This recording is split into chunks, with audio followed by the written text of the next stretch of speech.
Ukraine ने रूसी forces को रोकने का जो प्लान तैयार किया है उसका बैटल ग्राउंड डोनेस्क या खैरसोन में नहीं है। यूक्रेन अपनी जमीन बचाने के लिए रूस के नियंत्रण वाली और उसकी जमीन पर हमले कर रहा है। इसका प्लान यूक्रेन की खुफिया एजेंसी के प्रमुख किरीलो बुदानोव ने तैयार किया है। TV9 भारतवर्ष के पास यूक्रेनी खुफिया एजेंसी का पूरा ब्लूप्रिंट है। इस पर सेना ने अमल शुरू कर दिया है। 16 से 17 नवंबर को यूक्रेन ने इसी ब्लूप्रिंट के तहत रूस पर हमले किए हैं। देखिए यूक्रेन के हमलों का टारगेट क्या है और इस ब्लूप्रिंट को किस मकसद से तैयार किया गया है। डोनेस्क का 98% से ज्यादा हिस्सा यूक्रेन गंवा चुका है। 16 नवंबर को ही यूक्रेन ने यह स्वीकार किया कि उसकी सेना पोक्रोवस्क के कई मोर्चों से पीछे हटने को मजबूर हुई।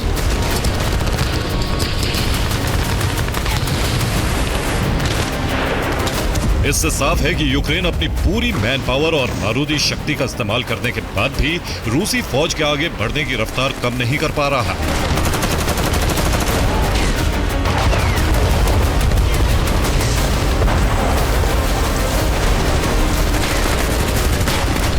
इसीलिए यूक्रेन की खुफिया एजेंसी ने एक ब्लूप्रिंट तैयार किया।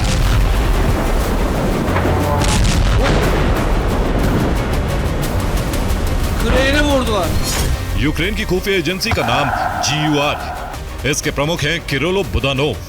बुदानोव ने 3 लेयर का प्लान तैयार किया है। इसकी पहली लेयर है USV यानी अनमैन्ड सरफेस वेसल।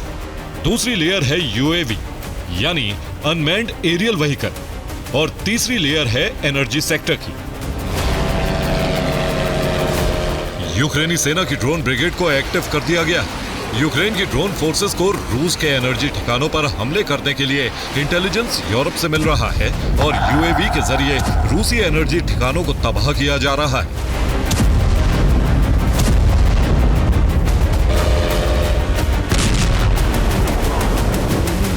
यूक्रेन ने एक बार फिर काला सागर के ऑयल पोर्ट नोवोरोसिस्क पर हमले किए।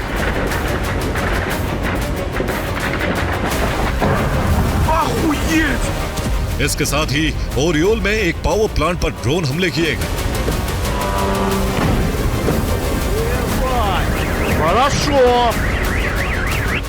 इन ड्रोन हमलों से ओरियोल और आसपास के इलाकों में ब्लैकआउट हो गया। यूक्रेनी सेना की UAV ब्रिगेड ने समारा की ऑयल रिफाइनरी पर ड्रोन हमले किए। इससे नोवोकोइबिशेवस्क ऑयल रिफाइनरी के स्टोरेज में आग लग गई। यह हमले यूक्रेन की रूबिकॉन यूनिट ने किए। नोवोरोसिस्क के हमले में रूस को बड़ा नुकसान उठाना पड़ा है। यह उसी हमले के बाद की सैटेलाइट तस्वीरें हैं। तस्वीरों में दिख रहा है कि नोवोरोसिस्क की सुरक्षा में लगाए गए एयर डिफेंस सिस्टम ध्वस्त हो गए। नोवोरोसिस्क में रूस के 2 S-400 डिफेंस सिस्टम यूक्रेनी हमलों से नष्ट हो गए। इन दोनों डिफेंस सिस्टम के रडार ध्वस्त हो गए और सिस्टम ने काम करना बंद कर दिया। यूक्रेन के हमलों का टारगेट रूस के सामरिक और एनर्जी ठिकाने। इसी कड़ी में यूक्रेन ने 16 और 17 नवंबर को काला सागर के एक ऑयल प्लेटफॉर्म पर भी ड्रोन हमले किए और इनके लिए USV का इस्तेमाल किया गया।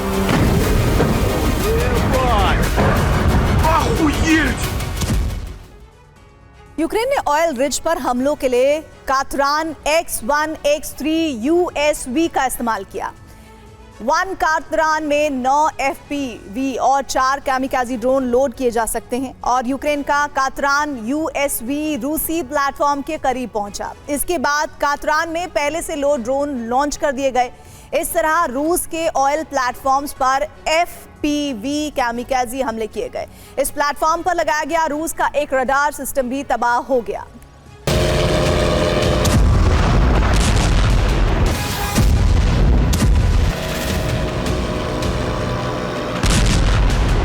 यूक्रेनी खुफिया एजेंसी का प्लान यही है कि यूक्रेन की सबसे बड़ी ताकत एडवांस ड्रोन का पूरा फायदा उठाया जाए।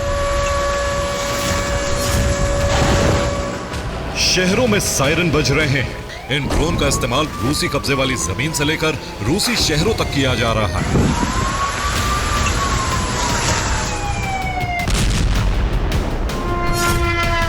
यूक्रेन ने रूसी कब्जे वाले डोनेस्क के कई इलाकों में ड्रोन हमले किए।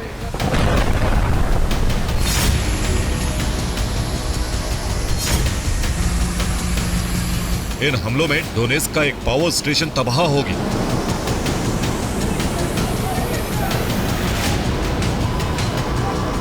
शाइकिने इलेक्ट्रिक सब स्टेशन के तबाह होने से 20 वर्ग किलोमीटर के इलाके में ब्लैकआउट हो गया। यूक्रेन ने खेरसोन के नोवी कीव का इलाके में ड्रोन हमले किए।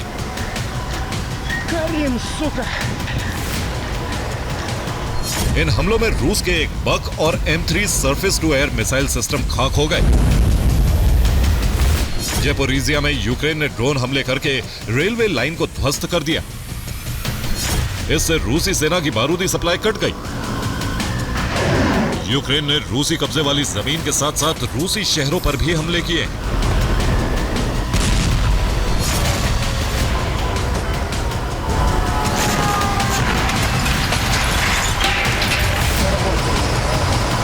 क्रास्नोयार्स्क के सास्तोवोबोरोव्स्क में यूक्रेन के हमलों से ब्लैकआउट हो गया। यूक्रेन के ड्रोन हमलों से कुर्स्क का जेनकम पावर प्लांट ही तबाह हो गया। पोक्रोवस्क में रूसी मोर्चे से लेकर रूस के शहरों तक यूक्रेन ने USV और UAV का इस्तेमाल किया है। खास बात यह है कि यूक्रेन ने इस बार एक नए ड्रोन का इस्तेमाल किया।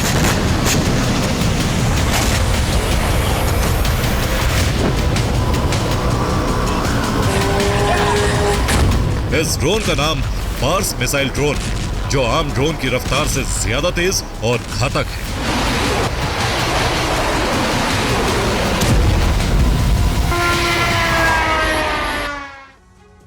बार्स यूक्रेन का जेट इंजन से चलने वाला ड्रोन है जो मिसाइल की तरह नजर आता है। इस ड्रोन की रेंज 700 से 800 किलोमीटर तक हमले करने की है। जेट इंजन की वजह से इसकी रफ्तार 800 किलोमीटर प्रति घंटा तक हो जाती है। इस ड्रोन में 80 किलोग्राम विस्फोटक भरकर हमले किए जा सकते हैं। रिपोर्ट तो ये बताती है कि अप्रैल 2025 में यूक्रेन ने इसे युद्ध के लिए तैयार कर लिया था। इस ड्रोन को तैयार करने के लिए 400 मिलियन यूरो का प्रोजेक्ट शुरू किया गया था। यूरोप से मिले फंड की मदद से ये ड्रोन तैयार हुआ है।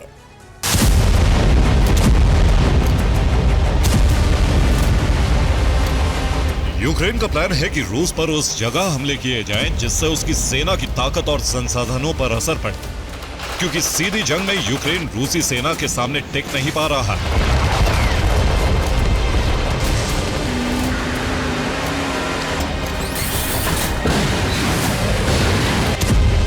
इसीलिए हमले उन संसाधनों पर किए जा रहे हैं जो युद्ध में मददगार हैं।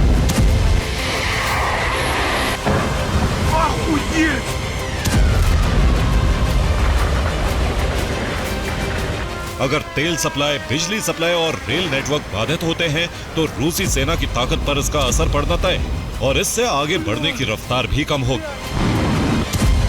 ब्यूरो रिपोर्ट, TV9 भारत वंश।